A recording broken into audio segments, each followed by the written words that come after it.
Good morning बच्चों। चलिए start करते हैं अपनी साइंस परिवेश की क्लास। कल बच्चों हम लोगों ने ये पढ़ा था कि भोजन को अगर ठीक से ना रखा जाए तो वो ख़राब हो जाता है और उससे क्या क्या नुकसान हो सकते हैं। अब आज से हम लोग स्टार्ट करेंगे भोज्य पदार्थों को संरक्षित करने की विधियाँ, मतलब किस किस तरीके से भोजन को हम सुरक्षित रख सकते हैं, पके हुए या बिना पके हुए भोजन को सुरक्षित रखने के तरीके। तो पहला तरीका है निर्जलीकरण या सुखाना। धूप में सुखाते हैं जो ना, निर्जलीकरण मतलब जिसमें जल की मात्रा को निकाल दिया जाए तो निर्जल हो जाएगा। निर्जलीकरण या सुखाना। धूप में भोज्य पदार्थों को सुखाना एक पुरानी तथा बहुप्रचलित विधि है।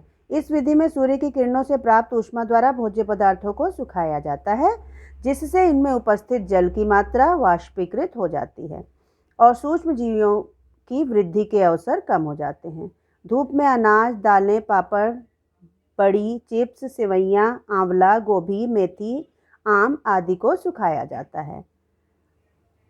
आपने देखा होगा मम्मी लोग जाड़े में जो है चिप्स पापड़ बना के धूप में सुखाती हैं। क्यों? क्योंकि अगर वो गीला चिप्स बना के रख दिया जाएगा तो उसमें फफूंद लग जाएगी और वो ख़राब हो जाएगा। लेकिन अगर उसको धूप में, कड़ी धूप में सुखाया जाता है तो उसमें सारी पानी की मात्रा सूख जाती है सूर्य की रोशनी से, सूर्य की गर्मी से, और वो बिना पानी का हो जाता है, जिससे उसमें फफूंदी नहीं लग सकती और वो लंबे समय तक चलता है।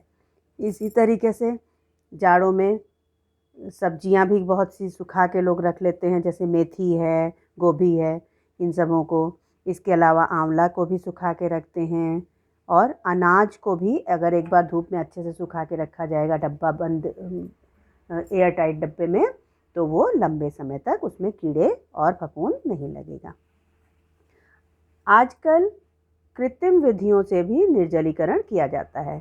सब्जियों में मटर, गोभी आदि को सुखाकर डिब्बे व थैलियों में बंद करके रखा जाता है। कृत्रिम विधियों मतलब धूप में जो नहीं सुखाया जाता उसको कृत्रिम विधि बोलेंगे। धूप तो नेचुरल चीज़ है, नेचुरल चीज़ में नहीं सुखाया जाएगा, जैसे ओवन वगैरह में, माइक्रोवेव में सुखा के रखा जाता है तो उसको कृत्रिम विधि बोलते हैं।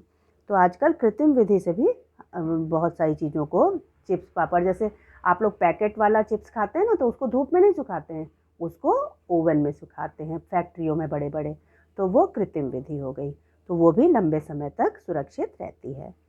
तो इस तरीके से जब किसी चीज़ को हीट से पानी की मात्रा को एकदम सुखा दिया जाता है तो उसको बोलते हैं निर्जलीकरण। अब चलते हैं दूसरी विधि। दूसरी विधि है ठंडे स्थान पर रखना या प्रशीतन। ठंडा स्थान जैसे फ्रिज होता है ना, ठंडे स्थान पर रख के वस्तुओं को सुरक्षित रखा जाता है, वही है प्रशीतन या ठंडे स्थान पर रखना। गुदे हुए आटे, हरी सब्जियों एवं फलों को गीले कपड़े से ढककर कुछ समय के लिए सुरक्षित रख सकते हैं। दूध, दही, पकी हुई सब्जी आदि भोज्य पदार्थों को किसी बर्तन में रखकर उन्हें ठंडे पानी में रखकर भी सुरक्षित किया जा सकता है। अगर थोड़ी देर के लिए, जैसे फ्रिज जब नहीं बना था तो लोग कैसे रखते थे सुरक्षित चीज़ों को? गीले कपड़े से ढक देते थे, जिससे उसका टेम्परेचर कम रहता था, टेम्परेचर नहीं बढ़ पाता था। और टेम्परेचर जब ज़्यादा बढ़ जाता है तो जीवाणु पनपते हैं, तो टेम्परेचर कम रहता था तो जीवाणु उसमें जल्दी नहीं पड़ते थे।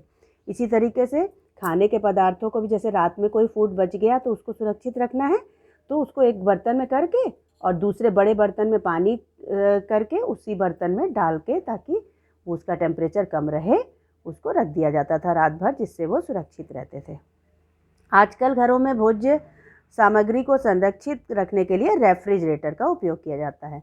और अब हम लोग क्या करते हैं, जो बचा हुआ खाना होता है उसको इस तरीके से डब्बे में डालकर फ्रिज में रखते हैं। फ्रिज में क्यों रखते हैं? क्योंकि फ्रिज का टेम्परेचर कम होता है और उससे खाने में जीवाणु नहीं पनपते हैं। अधिक मात्रा में फल एवं सब्जियों को सुरक्षित रखने के लिए प्रशीतन गृह या कोल्ड स्टोरेज का भी उपयोग किया जाता है। और जो किसान लोग होते हैं, जिनके पास बहुत ज़्यादा अनाज होता है, बहुत ज़्यादा सब्जियां या फल होते हैं, एक सीज़न में हो जाता है लेकिन उतना बिकता नहीं है, तो उसको कैसे सुरक्षित वो रखें? घरों में तो रख नहीं सकते, फ्रिज में भी नहीं रख सकते, तो उनके लिए बड़े बड़े कोल्ड स्टोरेज सरकार द्वारा या प्राइवेट लोगों द्वारा बनाए जाते हैं, जो कि उनसे किराया लेकर उस कोल्ड स्टोरेज में उनके सामान को सुरक्षित रखते हैं। और जब उनको ज़रूरत होती है तो वो अपना सामान वहाँ से निकाल के मार्केट में या पर्सनल यूज़ के लिए यूज़ करते हैं। तो ये है प्रशीतन। प्रशीतन मतलब शीत स्थान पर रखना, और पहला था निर्जलीकरण मतलब जल की मात्रा को सुखा देना। तो आज हमने ये खाने को सुरक्षित रखने के ये 2 विधियाँ पढ़ी हैं और कल आगे की विधियों को हम लोग कंटिन्यू करेंगे। Okay, thank you.